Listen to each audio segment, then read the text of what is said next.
Part 9. Cedric. The night air was cold. Too quiet. He should have left earlier after the Empress dismissed him. After she looked at him like he was nothing more than a blade to be put back in its sheath. Return to your post, knight, as if he hadn't just stopped her uncle's hand mid-air. As if they hadn't already taken everything from him. His title. His family's name. His father's position. And yet, he'd still stepped in. Why? He clenched his jaw.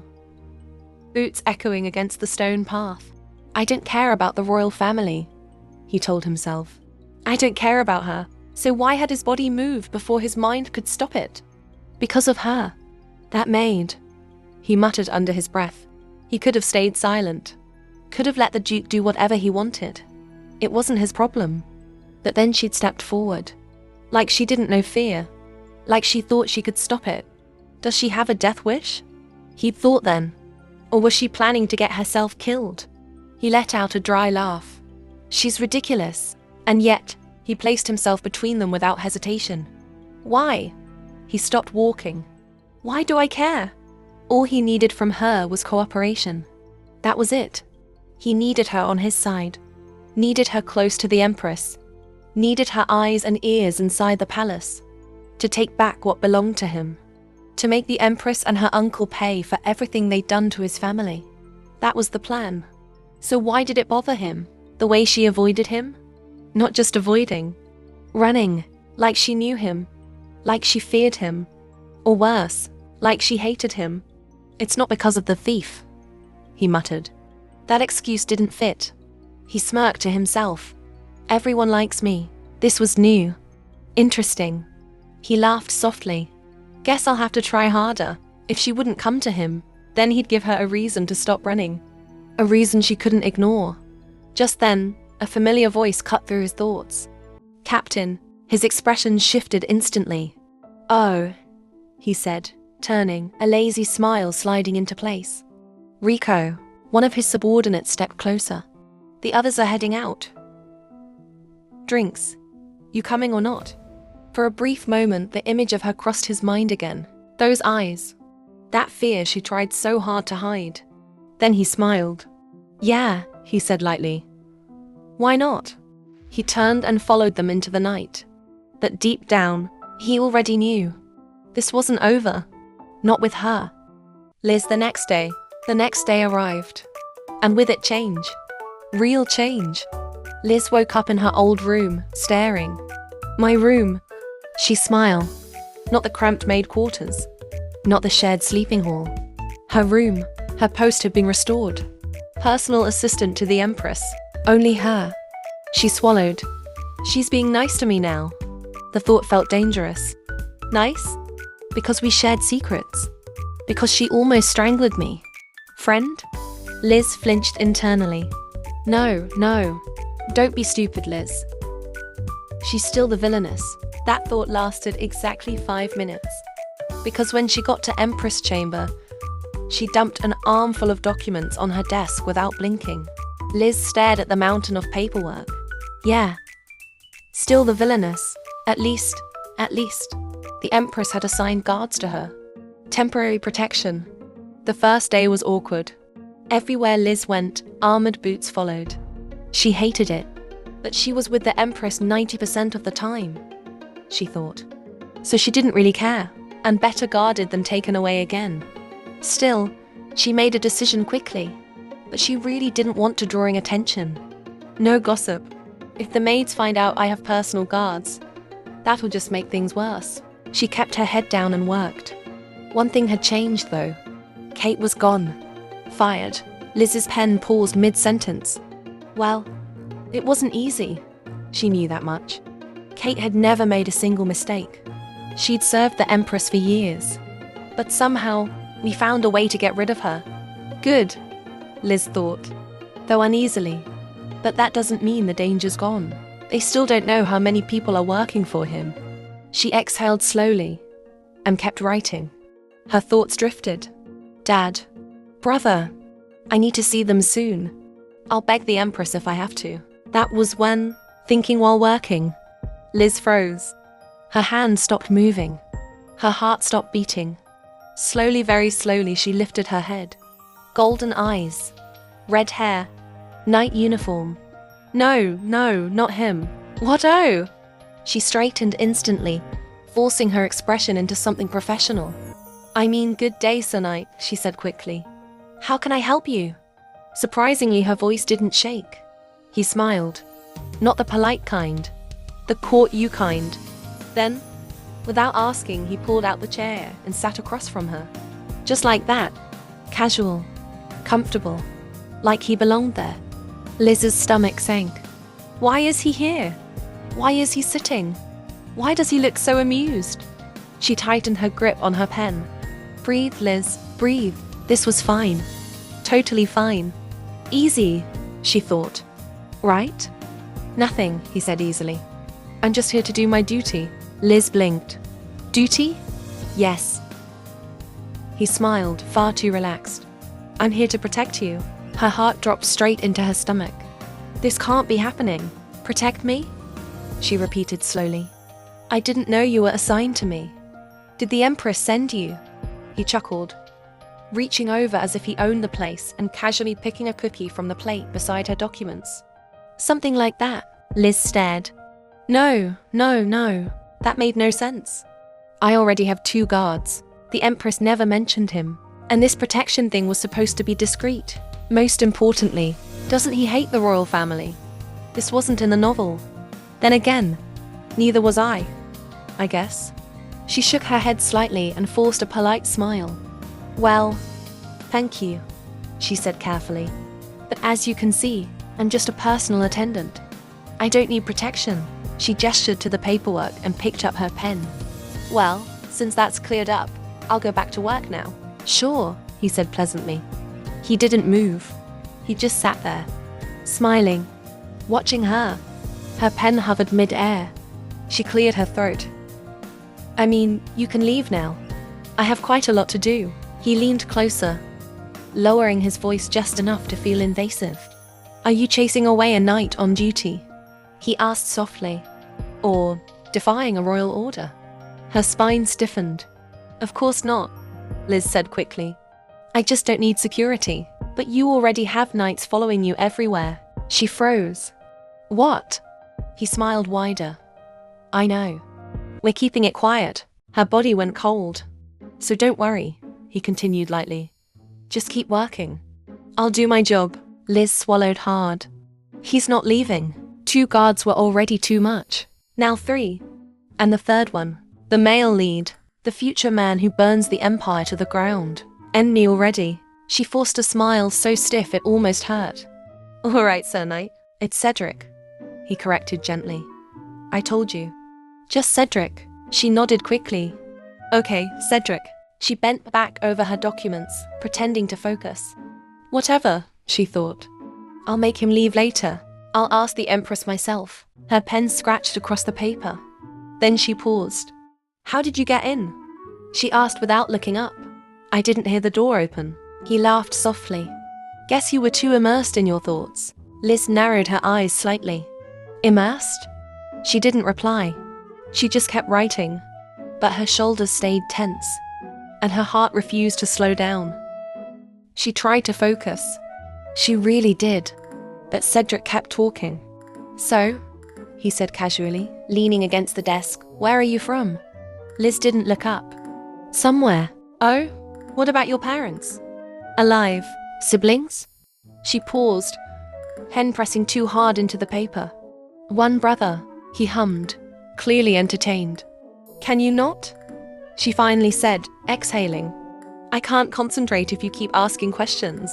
He lifted both hands in surrender. All right, I'll stop. He did stop talking, which was worse, because he didn't stop staring.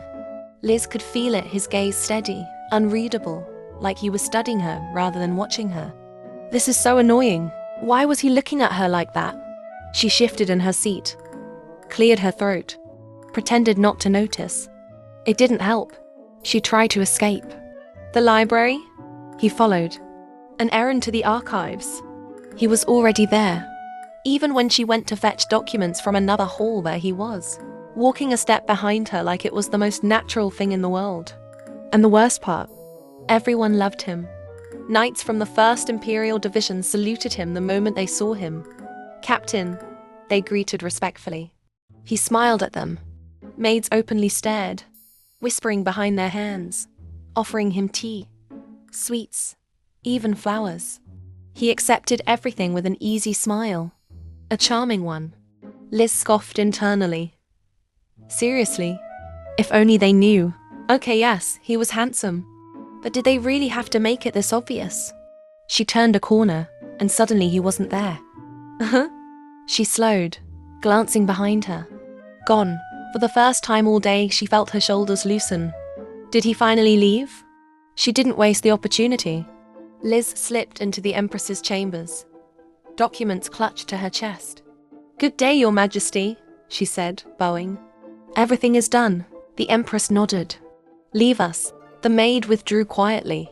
When the door shut, the Empress's posture shifted, her shoulders relaxing, the sharp edge in her eyes dulling with exhaustion. Liz noticed it now more than ever. She was tired. Then the Empress reached into a drawer and pulled out a stack of documents. "This," she said, spreading them across the table, "is what I found so far." Liz blinked. "What?" The Empress shot her a flat look. "What? You said something about finding leverage on the council members, dummy." "Oh." Liz paused. "Wait, she actually listened to me." The Empress flipped through the papers. "I didn't know Viscount Edward was embezzling treasury funds," she said coolly. "And Count Harrow, diverting grain supplies meant for the southern provinces." Liz leaned closer, eyes widening as she scanned the pages. There was more. False trade reports. Bribes disguised as temple donations. Military supplies rerouted and sold privately. "They're all dirty," Liz murmured. The Empress frowned. "I didn't expect this level of corruption." "Yeah," Liz said quietly. "But we still need more evidence. Enough to remove them completely." The Empress nodded slowly. "I know. But I don't have the resources to investigate further." Her jaw tightened. "Right now, we can't trust anyone." A beat. "I don't know who's working for my uncle." Liz hesitated, then asked softly, "Did he contact you after the party?" The Empress's fingers stilled. "No," she said. Her gaze lifted, sharp and calculating. "And that's more dangerous," Liz said. "I'll do it," Liz said quietly. "I know an anonymous information guild. If anyone has answers, it's them." The Empress stiffened. "No, I won't allow you to put yourself in danger for this." Liz inhaled, steadying herself. "I'll be fine. It's nothing serious." "No, Elizabeth, it's not dangerous," Liz insisted. "They sell information, that's all. If it eases Your Majesty's mind, consider it work." She hesitated, then added lightly, "And maybe a 2-day break as a reward." The Empress crossed her arms. "So now you're making demands?" "Of course not," Liz said quickly. "I just need to check something." A silence stretched. Then the Empress sighed. "I know your family." Her voice softened. "I should have given you leave already." "Like the other maids." Liz looked up. "So," the Empress continued, "you'll take 3 days off." "Really?" "Yes." Then her gaze sharpened. "But you'll take nights with you." "It's not safe." Liz's face fell. "Do I have to?" "Yes." "All right." "Oh, and bring me my jewelry box." Liz hurried to fetch it. When she returned, the Empress placed a heavy pouch of coins on the table. "This is for you," she said. "Move your family somewhere safe." Liz's eyes widened. "No, Your Majesty, I can't accept this. My wages are enough. I'll manage." "You'll be broke if you do that," the Empress cut in coolly. "What will you give the debt collectors next month?" Liz froze. "How did you? That's not important." The Empress's tone dropped, sharp and final.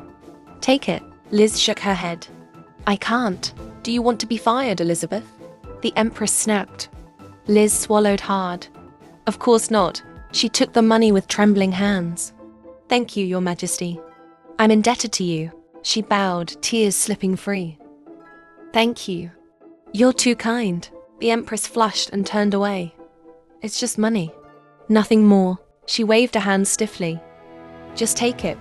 It's not a big deal." Liz smiled through her tears. That night, Liz was already dressed. cloak pulled tight. A secret mission, she told herself. No attention. No knights. If she brought guards, word would spread. And the information guild thrived on secrecy. I'll do this alone. She slipped through the corridors, heart pounding, until she reached the palace fence. She'd already tried bribing the gate guard earlier, useless. Not only was she still technically a staff, she wasn't even supposed to leave the palace grounds without written permission. And in her rush, she'd forgotten to ask the Empress to inform the guards. Shit, she thought. No turning back now. She waited until the patrol passed, then slipped into the shadows. Her fingers dug into the cold stone as she pulled herself up, shoes scraping softly. She climbed onto the tree beside the wall, heart pounding so loudly she was sure it could be heard. Just over the fence and I'm free. She shifted her weight. You need to place your foot on the right branch, said a voice. Here, she whispered instinctively. Yes, there. Her breath caught. Realization hit too late. She lost her balance. A strong arm wrapped around her, catching her before she could fall. Easy, princess. He laughed soft, amused. Her face burned as her feet touched the ground. She quickly stepped away, clearing her throat, pretending nothing had just happened. The male lead. Of course it's him. Is he following me? Why is a princess climbing trees at this hour of the night? He asked, eyes glinting with curiosity. Me? Liz said too quickly. Oh, well, I was just... She laughed awkwardly. I wanted to look at the sky. I heard the view from there is beautiful, you know. He smiled. Really? Yes, she said, already stepping back. But I guess it's late now. Thank you for that, you know. She gestured vaguely. Good night. She turned and walked faster. I can't let him find out. Why is he always everywhere? Then, he was suddenly standing right in front of her. If you wanted to leave the palace, he said calmly, you should have told me. Her heart skipped. Of course I'm not. I can help you, he continued. Have you forgotten? I'm a knight too. Liz hesitated. Are you spying on me? Of course not, he said. I was, walking. Liz stared at him. Can I trust him? This is a secret mission. I can't tell him, but I need to leave now. She was already planning to wait until morning. Tell the Empress to inform the guards. I won't follow, he said suddenly. I'll just help you past the gate. She looked up sharply. Really? He yawned exaggeratedly. Of course. I'm off duty. I need my sleep. She narrowed her eyes. You sure? Swear it. A long pause. Fine, she said, crossing her arms. But I don't owe you any favors. She walked past him toward the gate. He smiled behind her. Sure, princess, he said softly. No favors at all. Don't forget to subscribe and turn on your notification to know when I upload the next chapter.